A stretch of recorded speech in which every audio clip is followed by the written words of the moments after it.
Okay, so here's what I wrote.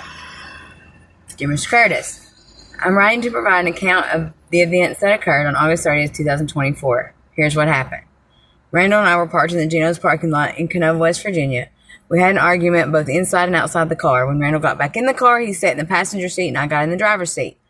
I backed out of the parking space and turned onto Route 60, Oak Street. A police officer was sitting on the 12th Street intersection and pulled out behind me. He turned on his lights about a minute later, and I immediately pulled over to the right-hand side of the road. The officer approached the passenger side window and asked if everything was okay. I told him I was taking Randall to the hospital because he was having chest pains. He asked me to step out of the vehicle immediately. And at the rear of the car, he asked me if there were any drugs in the vehicle. I said no and reiterated that Randall needed an ambulance. The officer ignored my request and started explaining canine laws in West Virginia. I offered to let him bring in the canine, but again asked him to call an ambulance for Randall. As we were talking, the officer began yelling and ran towards his car. That's when I realized Randall had taken off. I was left standing on the side of the road and was later taken into custody. After being transported to the police station, I was questioned by a Boyd County Sheriff's deputy in Canova. During questioning, I was repeatedly asked about drugs in the car or on our persons. I consistently stated that there were no drugs involved. Please let me know if you need any further information or clarification. I would also like to express my concerns regarding the discrepancies in Officer McCormick's statements and the events surrounding Randall's arrest on August 30th.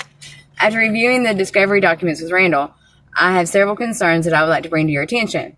Firstly, Officer McCormick's statement claims that Randall was seen passing drugs to an individual, which is not true according to my account of the events. Additionally, the statement mentions that drugs were found on the Canova Bridge, but there were no drugs in the car. I was taking Randall to the hospital due to him having chest pains, which was not mentioned in the statement at all.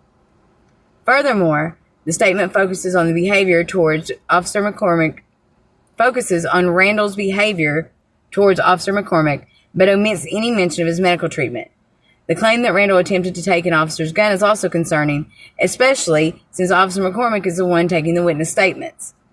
I'm also concerned about the lack of body cam footage. According to Kentucky law, officers are required to activate their cameras during law enforcement activities or interactions with the public. The absence of footage raises questions about potential cover-up. I would appreciate if we could discuss these concerns further and determine the best course of action. I would also like to request body cam footage if available and gather more evidence to support my account of the events. Thank you for your time and assistance. And, hold on, this is at 3 minutes, so I'm going to start another one.